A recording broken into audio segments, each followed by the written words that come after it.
बिस्मिल्लाहिर्रहमानिर्रहीम। हज़रत ज़ुल्किफ़ल अलैहिस्सलाम का वाक़या। अल्लाह ताला ने सूरह अंबिया में हज़रत अय्यूब अलैहिस्सलाम का वाक़या बयान करने के बाद फरमाया, व इस्माईल व इदरीस व दलकीफ़ कुल्लुम मिनस्साबिरीन व अदखलनाहुम फ़ी रहमतिना इन्नहुम मिनस्सालिहीन। और ए नबी, इस्माईल और इदरीस और ज़ुल्किफ़ल को भी याद करो, ये सब सब्र करने वाले लोग थे और हमने इनको अपनी रहमत में दाखिल किया, बिलाशबा वो सब नेकोकार थे। और सूरह सौद में भी हज़रत अय्यूब अलैहिस्सलाम के वाक़े के बाद इरशाद है, और हमारे बंदों इब्राहीम, इसहाक और याकूब को याद करो जो कुव्वत और बसीरत वाले थे। हमने उनको एक सिफ़त खास आखिरत के घर की याद से मुमताज किया था और वो हमारे नज़दीक मुंतखब और नेक लोगों में से थे। और इस्माईल और यसा और ज़ुल्किफ़ल को याद करो, वो सब नेक लोगों में से थे। मौजूद नाज़रीन, कुरान मजीद में अंबिया किराम अलैहिस्सलाम के साथ और तारीफ़ी कलिमात के साथ आपका जिक्र करने से मालूम होता है कि ज़ुल्किफ़ल अलैहिस्सलाम भी नबी थे और यही मशहूर है। लेकिन बाज़ उलमा का कहना है कि आप नबी नहीं थे, बल्कि एक नेक आदमी और इंसाफ पसंद हाकिम थे। अल्लामा इब्न जरीर रहमतुल्लाह अलैह ने इस मसला में तवक्कुफ फरमाया है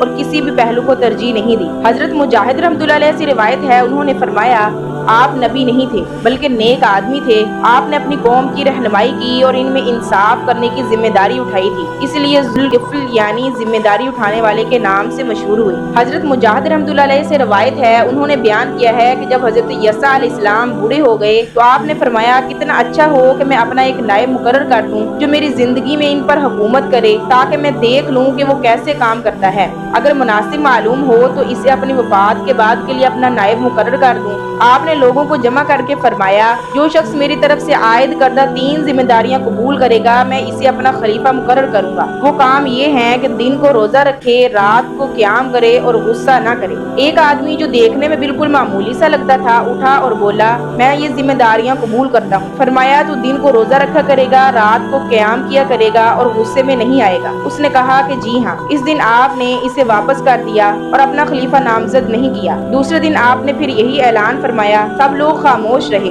उसी आदमी ने उठकर कहा, मैं। आपने इसे अपना खलीफा मुकर्रर फरमा दिया। इब्लीस शैतानों से कहता था, इस शख्स को काबू करो, लेकिन सब शैतान उसे गुमराह करने में और इससे वादे के बरक्स कोई काम कराने में नाकाम हो गए। इब्लीस ने कहा, मुझे इस ज़ुल्किफ़ल से निपटने दो। वो एक इंतहाई बूढ़ा फकीर बनकर आपके पास इस वक्त आया जब आप दोपहर के वक्त आराम करने के लिए लेट गए थे। आप दिन और रात में सिर्फ एक बार इसी वक्त सोया करते थे। इसने दरवाजा खटखटाया।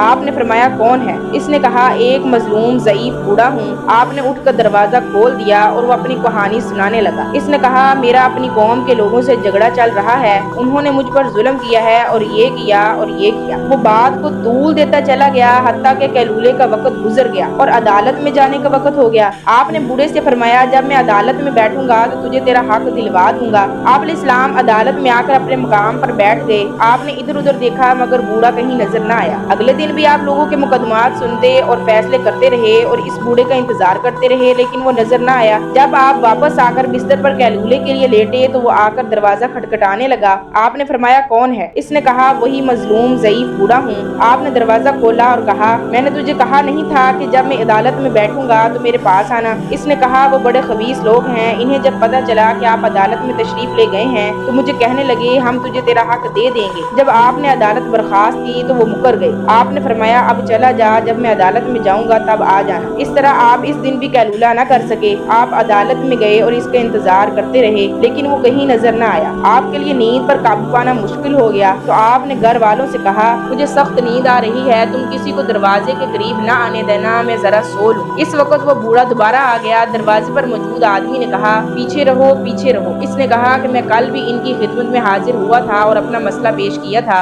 आदमी ने कहा, हरगिज नहीं, कसम है अल्लाह की, आपका हुक्म है कि हम किसी को करीब न आने दें। जब इसने देखा कि इस तरह आप तक पहुंचना मुश्किल है तो इधर उधर देखा। इसे कमरे में एक रोशनदान नजर आया। वो ऊपर चढ़कर इसमें से कमरे में दाखिल हो गया और अंदर से दरवाजा खटखटाने लगा। आपकी आंख खुल गई तो दरबान को आवाज दी, ए फलां, क्या मैंने तुझे हुक्म नहीं दिया था कि इसे कुछ अरसा के लिए रोक लेना? इसने कहा, ये शख्स मेरी तरफ से नहीं आया, आप ही देखें कि किधर से आया है। आपने उठकर दरवाजा देखा तो वो अंदर की तरफ से इसी तरह बंद था जिस तरह आपने बंद किया था। इसके बावजूद बूढ़ा کمرے میں موجود تھا۔ تب آپ نے پہچان لیا اور فرمایا کیا تو اللہ کا دشمن شیطان ہے؟ اس نے کہا ہاں، آپ نے میری ہر کوشش ناکام بنا دی تھی، اس لیے میں نے آپ کو غصے میں لانے کے لیے یہ سب کچھ کیا۔ اسی وجہ سے اللہ تعالیٰ نے آپ کا نام ذوالکفل رکھا، کیونکہ آپ نے ایک ذمہ داری اٹھائی اور اسے نبھا کر دکھایا۔ حضرت ابو موسیٰ اشعری رضی اللہ تعالیٰ عنہ نے منبر پر کھڑے ہو کر یہ ارشاد فرمایا ذوالکفل نبی نہیں تھے لیکن ایک نیک آدمی تھے۔ ذوالکفل نے حضرت یسع علیہ السلام سے وعدہ کیا کہ اس کی وفات کے بعد وہ یہ سلسلہ جاری رکھیں گے، چنانچہ آپ روزانہ 100 نمازیں یعنی نفل پڑھا کرتے تھے، اس لیے آپ کا نام ذوالکفل یعنی ذمہ داری اٹھانے اور نبھانے والے مشہور ہو گیا۔